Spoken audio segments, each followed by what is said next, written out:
পানি দে নইলে গদি ছেড়ে। গ্যাসের দাম বিদ্যুতের দাম কমাতে হবে, কমাতে হবে। গ্যাসের দাম বিদ্যুতের দাম, চাল ডাল তেলের দাম নইলে গদি, নইলে গদি। ফ্যাসিস্টদের চরিত্রকে আমরা পুনরুত্থান করতে চাই না। যদি সেই শিক্ষা ধারণ করে আপনারাও জনগণের মতামতকে গুরুত্ব না দিয়ে নিজেদের ইচ্ছা মতো চলতে চান, তাহলে এই জনগণকে উপেক্ষা করার ক্ষমতা কোন সরকারই এই বাংলাদেশে থাকবে না। অতি সত্বর জনগণের পক্ষে কথা বলুন। বিদ্যুতের আস্থা আমাদের রয়েছে, সেই আস্থার প্রতিফলন আপনারা ঘটান। আজ থেকে ৩০ বছর আগে মানুষ হাত পাখা ব্যবহার করে অভ্যস্ত হয়ে গিয়েছিল, সেই হাত পাখার শীতল বাতাসেই তারা ঘুমিয়ে পড়তো।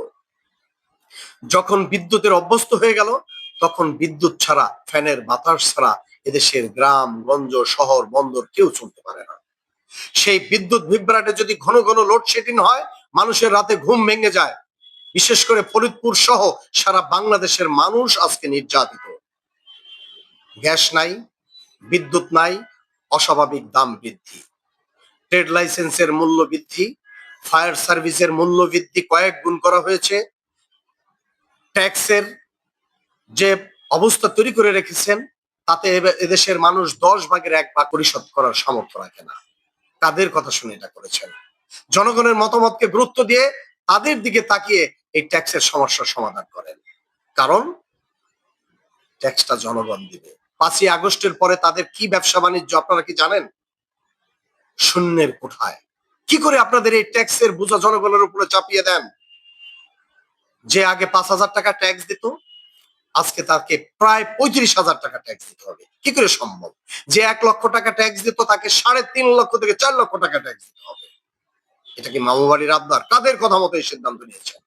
যে আমলা, যে কর্মচারীদের কথায় আপনারা জনগণের উপরে বোঝা চাপিয়ে দিয়েছেন, এই জনগণ যখন ট্যাক্স দেওয়া বন্ধ করে দিবে, তখন আপনাদের ১০/১ ট্যাক্সও কিন্তু পরিশোধিত হবে না। অতএব যাদের কথায় আপনারা করেছেন, তাদের পকেট ভারী করার ব্যবস্থা করেছেন, কারণ জনগণ ভয়ে তাদের পকেট ভারী করে দিবে, সরকার কিন্তু আদায় থেকে বঞ্চিত হবে। সুতরাং জনগণের মতামতকে যদি আপনারা গুরুত্ব দেন, তাহলে এই জনগণ আপনাদেরকে মাথায় তুলে নাচবে। অতি সত্বর বিদ্যুৎ বিভ্রাট থেকে, লোডশেডিং থেকে এদেশের জনগণকে আপনারা মুক্তি দিন। কারণ গ্যাস বিদ্যুতের কারণে উৎপাদন ব্যাহত হচ্ছে, জনগণের ঘুম হারাম হচ্ছে, মাথা গরম হয়ে যাচ্ছে, ব্যবসা বাণিজ্য বিলুপ্ত হয়ে যাচ্ছে। এদেশের মানুষকে বাঁচান। আমরা নতুন কোন ফ্যাসিস্ট দেখতে চাই না। মাননীয় প্রধানমন্ত্রী, আপনি অত্যন্ত ভালো মনের একজন মানুষ। আপনি দেশের বাইরে ছিলেন দীর্ঘদিন, আপনি দেশের বাইরের সেই পরিবেশ, সেই কালচার আপনি জানেন। একটা টিস্যু কোথায় ফেলতে হয় আপনি জানেন, কিভাবে দেশকে পরিষ্কার রাখতে হয় আপনি জানেন, কিন্তু প্রয়োগ করতে পারছেন না। কিন্তু আপনার সেই মন মানসিকতা রয়েছে। মাননীয় প্রধানমন্ত্রী, আপনি জনগণের প্রধানমন্ত্রী হন, দলের প্রধানমন্ত্রী হয়েন না, তাহলে সেই ফ্যাসিস্টদের মতোই আপনাদের অবস্থা হবে বলে আমরা মনে করি। জনগণের প্রধানমন্ত্রী হওয়ার জন্য, জনগণের দুঃখকে বোঝার জন্য আপনার নিকট বিনীত অনুরোধ জানাচ্ছি।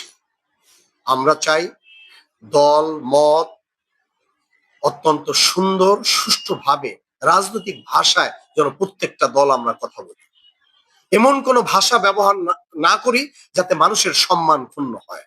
রাজনীতি যারা করে তাদেরকে অবশ্যই জনগণের ভাষা ব্যবহার করতে হবে, রাজনীতিবিদদেরকে সম্মান করতে হবে। আজকে আমরা জনতা হয়ে যদি রাজনীতিবিদদের সম্মান না করি, তারাও আমাদের দুঃখ বুঝবে না। এজন্য আমি একটা কবিতা লিখেছিলাম, রাজনীতিটা নীতির রাজা, জ্ঞানী লোকের বাণী, ভুলে নীতি স্বজন প্রীতি, রাজার নীতি খালি। কোথায় গেল রাজার নীতি, কোথায় গেল রাজনীতি? ত্রাস আর ত্রাস, রাজনীতিটা ব্যবসা নীতি, দেশের সর্বনাশ।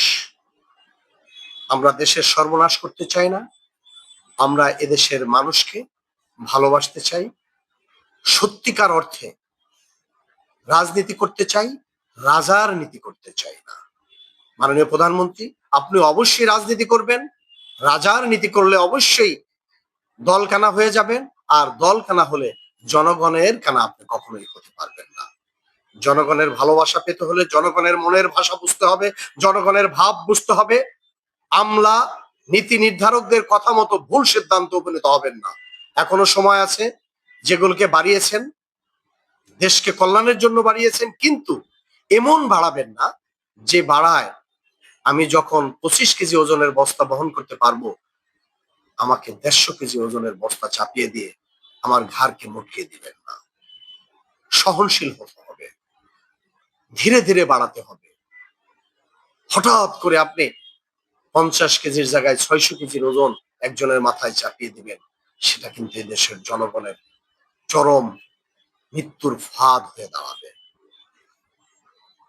আমার কথা এতক্ষণ ধৈর্য সহকারে যারা শুনেছেন, সবার নিকট আমি কৃতজ্ঞ। ভালো লাগলে চ্যানেলটি সাবস্ক্রাইব করে পাশেই থাকবেন। আসসালামু আলাইকুম ওয়া রাহমাতুল্লাহ।